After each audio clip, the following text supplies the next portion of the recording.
السلام علیکم ورحمۃ اللہ وبرکاتہ۔ بسم اللہ الرحمن الرحیم۔ اللہم صلی علی محمد وعلی آل محمد کما صلیت علی ابراہیم وعلی آل ابراہیم انک حمید مجید۔ اللہم بارک علی محمد وعلی آل محمد کما بارکت علی ابراہیم وعلی آل ابراہیم انک حمید مجید۔ عن ابی ہریرہ رضی اللہ عنہ قال قال رسول الله صلى الله عليه وسلم قال الله عز وجل ثلاثة أنا خصمهم يوم القيامة رجل أعطى بي ثم غدر ورجل باع حرا فأكل ثمنه ورجل استأجر أجيرا فاستوفى منه ولم يعطه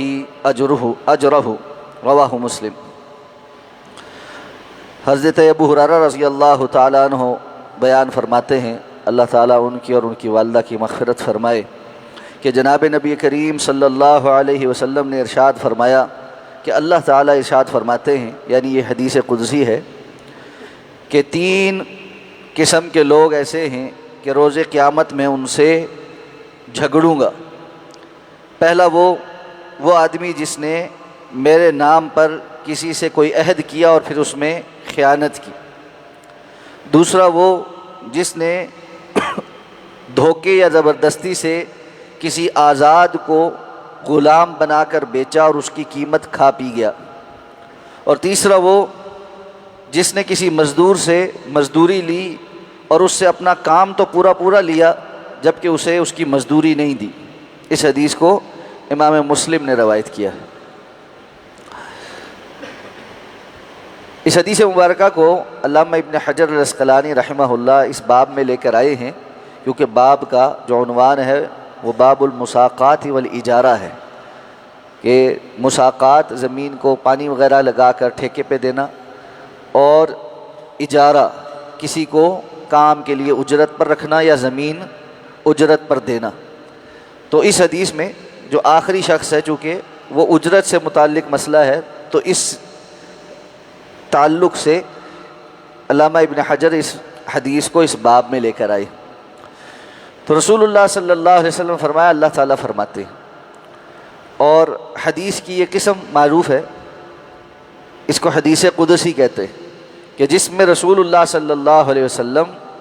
اپنی بات کو اللہ رب العزت کی طرف منسوب کریں کہ اللہ تعالیٰ نے ایسا فرمایا۔ تو اللہ تعالیٰ فرماتے ہیں کہ تین قسم کے لوگ ایسے ہیں کہ قیامت کے دن میں ان سے جھگڑوں گا۔ جھگڑے کا معنی کیا ہے کہ محاسبہ کروں گا۔ اللہ تعالیٰ قیامت کے روز کچھ لوگوں کا آپس میں معاملات کی وجہ سے جھگڑا ہوگا، تو وہ اللہ کے حضور، اللہ کی بارگاہ میں مظلوم شکوہ دائر کریں گے، اور پھر اللہ تعالیٰ حساب لیں گے، اور جس نے جتنا ظلم کیا ہوگا اس سے اس کے ظلم کی بقدر نیکیاں لی جائیں گی، یا مظلوم کی بقدر جو جتنا ظلم کیا ہے اس کے گناہ لے کر اس ظالم کے کھاتے ڈالے جائیں گے۔ یہ کام بھی کتنا مشکل ہے کہ قیامت کے روز اللہ کے حضور کوئی بندہ کھڑا ہو جائے اور کہے کہ یا اللہ، اس نے میرا فلاں حق مارا ہے، اس نے مجھے گالی دی، اس نے مجھے مارا، اس نے ظلم کیا، اور پھر اللہ تعالیٰ انصاف فرمائے۔ اور ان لوگوں کا کام کس قدر مشکل ہو جائے گا کہ جن کا کیس خود اللہ رب العزت نے لڑنا ہے، اللہ تعالیٰ نے ان کا محاسبہ کرنا ہے، کہ اللہ رب العزت نے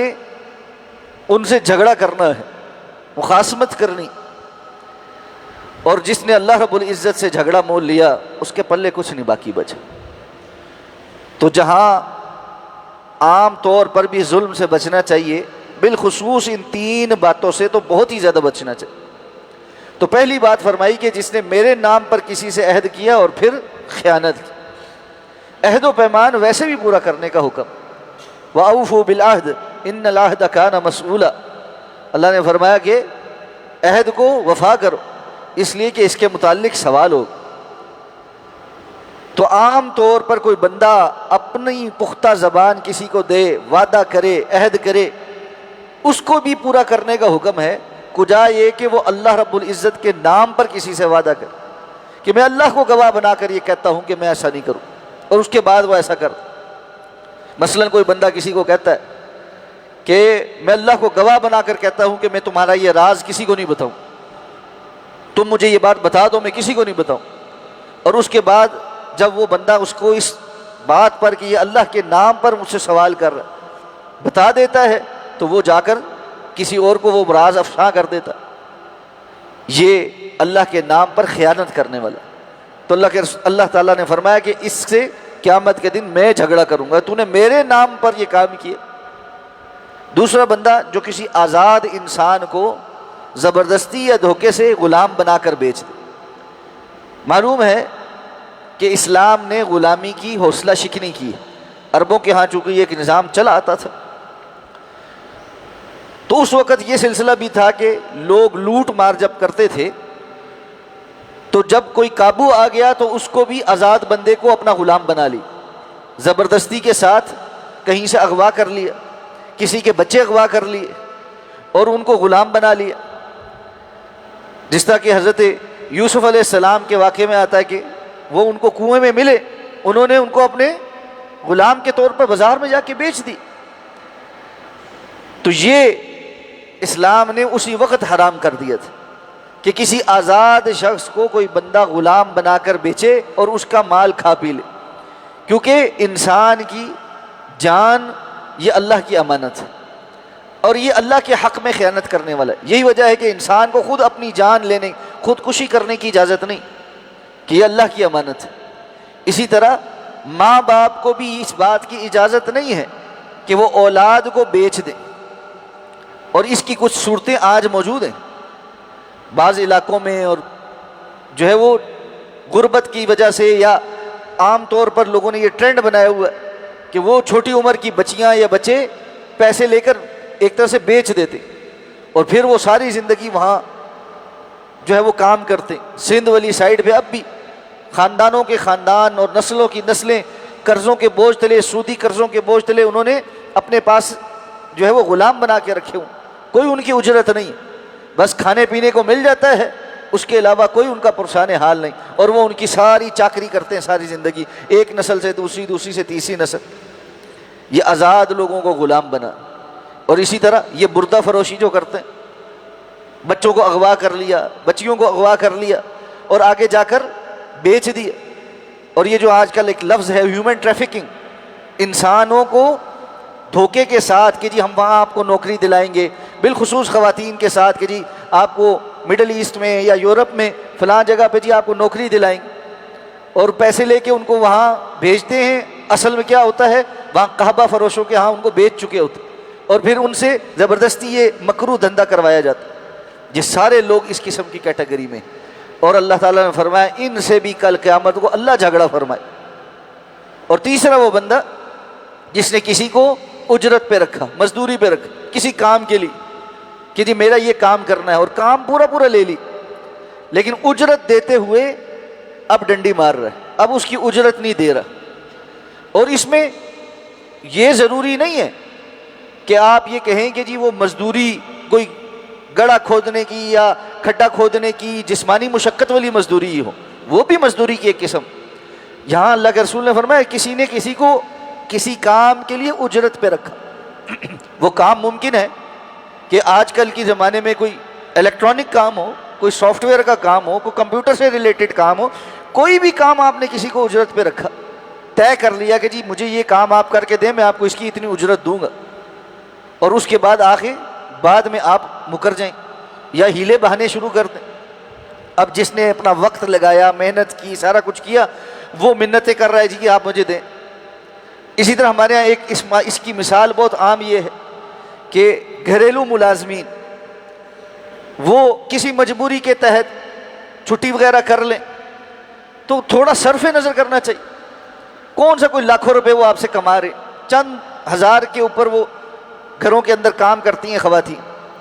اب ہر بات پہ جی اب اتنی تمہاری تنخواہ کٹے گی، اب تمہاری اتنی تنخواہ کٹے گی،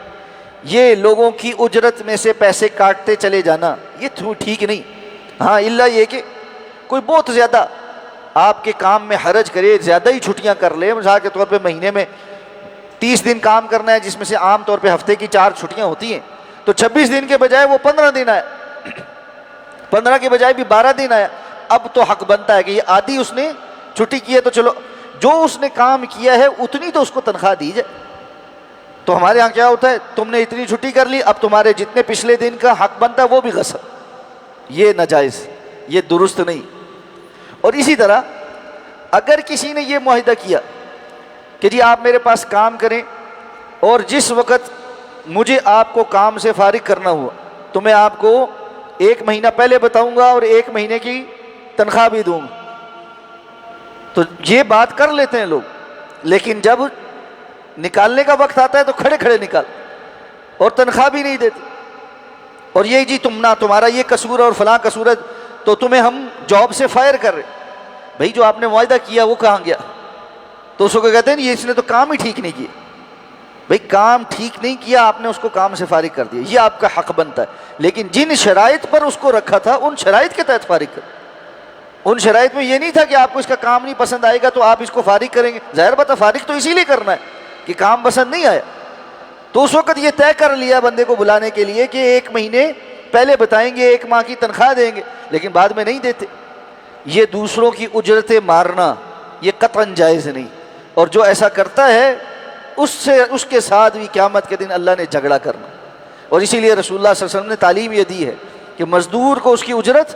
اس کا پسینہ خشک ہونے سے پہلے دو، کہ اس نے مشقت کر کے اور اپنے گھر والوں کا پیٹ پالنے کے لیے، اپنے گھر والوں کے لیے محنت کی، اب وہ جس وقت محنت وصول کرنے کا وقت ہے آپ آگے سے نخرے شروع کر دیں اور یہ کر دیں وہ کر دیں، تو اس لیے اس معاملے کو بالکل وضاحت کے ساتھ کرنا چاہیے۔ اور اس میں ایک اور بات بھی ہے کہ ہم لوگ بہت غلط کام یہ کرتے ہیں کہ کسی سے جب کام کروانے لگتے ہیں تو پہلے اجرت نہیں طے کرتے اور کہتے ہیں جی کر لیں گے، اور بعد میں پھر اس کو اس کی مطالبے کے مطابق اجرت نہیں دیتے۔ اس میں 2 طریقے، اگر تو آپ نے کسی سے معاملہ کروانا ہے، کوئی کام کروانا ہے، آپ اس کی تمام ٹرمز اینڈ کنڈیشنز اس کے ساتھ طے کریں، یہ کام ہے، اس نوعیت کا ہے، اور اس کی بتاؤ آپ کتنی اجرت لوگ، اور جو اجرت طے ہو جائے اس پر وہ کام کریں۔ اگر آپ نے اجرت طے نہیں کی تو پھر جتنا وہ مطالبہ کرے وہ دینی پڑے گی۔ اس کا معنی یہی تھا کہ بس میں نے طے نہیں کیا، آپ جو مانگیں گے میں دے دوں گا۔ مثلا میں اس کی مثال دیتا ہوں، آپ بعض لوگ ٹیکسی میں بیٹھتے ہیں، ٹیکسی میں بیٹھتے ہوئے ٹیکسی والے سے پوچھا جی ہاں جی ادھر جانا ہے، کیا لوگے؟ وہ کہتا ہے جی جو مناسب ہو۔ اب وہ نہیں پوچھتا کہ جی کیا لیں، اور وہ بیٹھ جاتا۔ اب وہاں پہنچ کے اس کو کہتا ہے جی ہاں بھائی، وہ کہتا ہے جی مثال کے طور پہ 500 روپے دے دیں، یہ کہتے ہیں 500 200 روپے بنتے ہیں سارے، اور بحث کر کے اس کو 250 پکڑا کے تو ناراض بس وہاں سے نکل آتا۔ یہ غلط طریقہ۔ اگر آپ کو اس کے مطالبے کے مطابق نہیں چلنا، یا آپ کو یہ ڈر ہے کہ وہ مجھ سے ناجائز مطالبہ کرے گا یا زیادہ لے لے گا، بیٹھنے سے پہلے طے کر کہ کتنے پیسے، کہاں جانا ہے، یہ اور یہ کام۔ اور اگر آپ نے یہ نہیں کیا، آپ مطلقاً بیٹھے جی فلاں جگہ جانا ہے، جو مطالبہ کیا ہے دینا پڑے، اب وہ اس کا حق ہے۔ تو اس طرح لوگوں کی اجرتیں نہ مار، یہ بہت سنگین معاملہ ہے، آسان معاملہ نہیں۔ اللہ ہمیں سمجھ کر عمل کرنے کی توفیق عطا فرمائے۔ سبحانک اللہم و بحمدک، نشہد ان لا الہ الا انت، نستغفرک و نتوب۔